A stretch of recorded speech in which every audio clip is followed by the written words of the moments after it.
Hello there. Welcome to Real Quick Fix. Today we're going to be talking about something that you will find very vital, something that is very important for your life and for my life.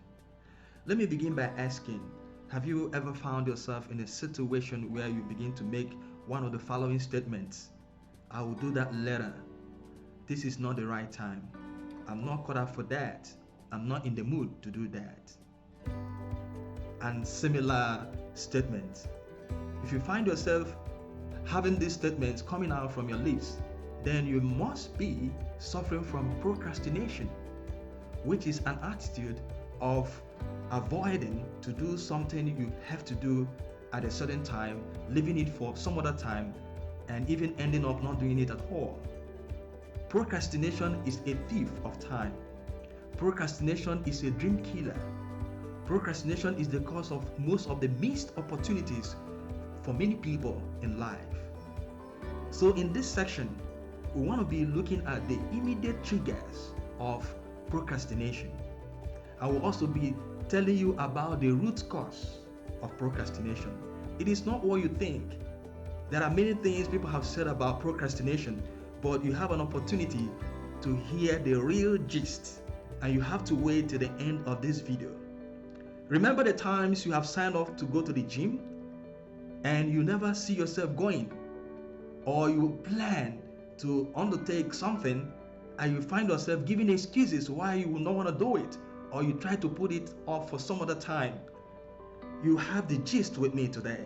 Just stay tuned and make sure you get to the end. You will get the immediate triggers of procrastination and also the root cause of procrastination. And I want to assure you that if you follow this principle, you're going to be getting at the end, you will live a better life. You will see yourself accomplishing things. You will see yourself excelling in most things you are doing in life or you are planned to do. Friends, now let us look at the immediate triggers of procrastination. There are 4 of them. One is the wrong concept of time. Many people have the wrong concept of time. They don't understand time. And when it comes to this, there are 2 extremes. There are some people on the one hand, on the extreme side, who are goonaphobic.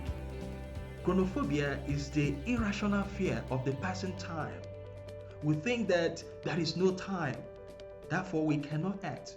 We feel that when we begin to act, when we begin to do something, time will not be enough. But that's wrong. Time is always enough for us. It depends on how you manage or use your time.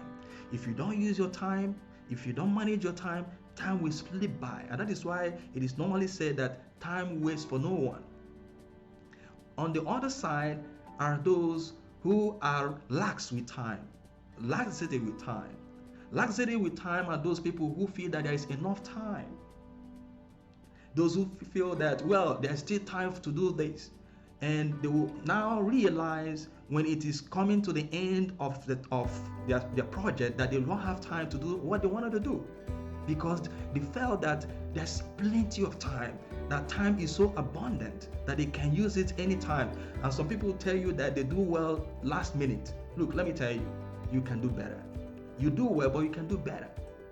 So make use of time once there is time. Don't think that time is so much that you have to wait until the last minute before you begin to act. And that is why sometimes we feel that, well, I can't do anything now. I felt there was time and now there is no time.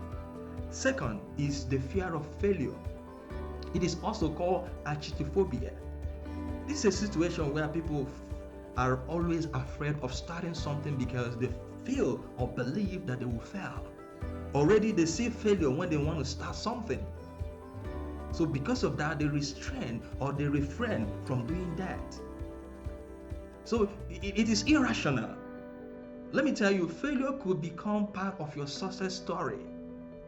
In fact, sometimes you have to fail in order to succeed. So success comes most times when you have fallen and when you have learned from your failure. And when you want to fall forward so that you can get up again and start moving. So failure is a good thing for those who are very ready for success. So learn from your failure and move ahead. Third will be laziness. Yes, laziness of the bones. and laziness of the mind. That means laziness of the body and laziness of the mind. It is normally said that a healthy mind dwells in a healthy body. That means healthy body and healthy mind. So if you want to succeed in life, make sure that you exercise your body. Make sure that you give your body everything that it needs for optimal functioning.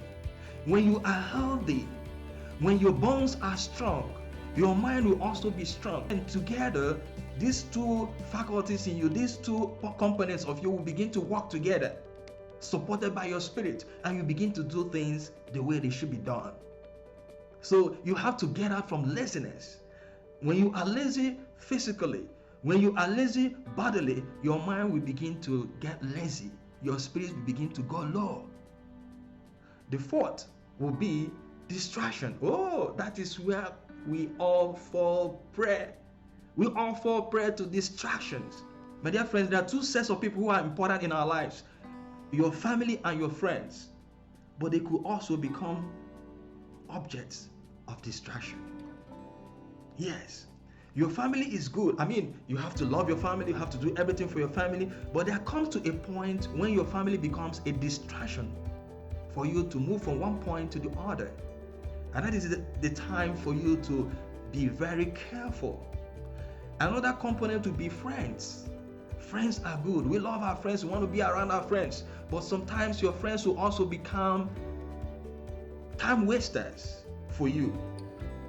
Your friends will come into your program, occupy your time, take every of your time that you are no longer as productive as you have to be. So you have to have a program. The preacher says in the Bible, there is time for everything. Yes, there is family time. There will also be time for friends. But let your friends, let your family not take up your whole time, your whole space for you to be productive in life. Another aspect of distraction will be what we all use, the social media. I think in our day and age, many people are distracted by the social media. All those notifications, all those comments, all those pop-ups, all those things coming up. Sometimes we have all these things in our phones, everything there.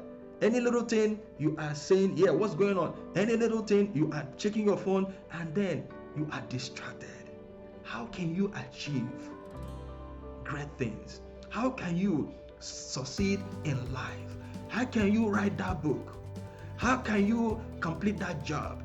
How can you complete that project if you are constantly distracted by notifications, distracted by messages, distracted by what is going on? Some of us have what we call the fear of missing out. We think that when we are not in the social media, we are missing out something. No, you are not missing out anything. There was a time they were not there and you were also alive. People have succeeded in life.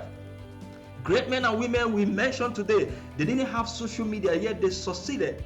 You are not missing anything. Just try to put yourself in that mode of composure so that you'll be able to achieve the things you want to achieve in life. Now I come to the real cause of procrastination. That is the remote cause, the one that is at the base, the root cause. You want to hear that? This is a word we all are accustomed to. We use that word most times. Yes, it's something that we are very conversant with. And that is the real cause of procrastination. And that is what? Indiscipline. Yes. If you are disciplined enough, you will use your time very well. And what is discipline? Discipline is a quality of acting and working with focus on a goal, following some principles, following some rules. You are disciplined when you are focusing on something and you're working towards that, and you are geared towards getting to where you want to get to. And you work with the rules, you work with the observable rules, the principles to get to where you want to get, the goal. It is because of lack of discipline that we become lazy with our body and with our minds. It is because of lack of discipline that we are fearful of starting something. It is because of lack of discipline that we are distracted by friends, by family, by social media, and by many things that are around us. If you want to stop procrastination, hey, you can do it. Yes, you can achieve that. Just be disciplined. You have to wear the crown of discipline. You have to wear the robe of discipline. You have to be disciplined. You have to know when to say yes and when to say no. You have to know when to rise and when to go to bed. You have to be disciplined in the way you carry your things, the way and manner you do your things. If you don't have discipline, you will keep procrastinating. It is not about buying books. Some of us will go and buy any book, oh, how to do this, how to do that. No, that will not work. It's not about buying gym equipment. You have this, you have that, but you don't do anything because you are not disciplined. It's not about buying books you want to read. You don't read anyone because you're not disciplined. You want to sign up for something, you go to search on the internet, you get this information, you make calls, but you don't act on them because you're not disciplined. When you become disciplined, you will stop procrastination. Try it and you'll be thankful. But remember to thank me. That's the real fix. Thank you.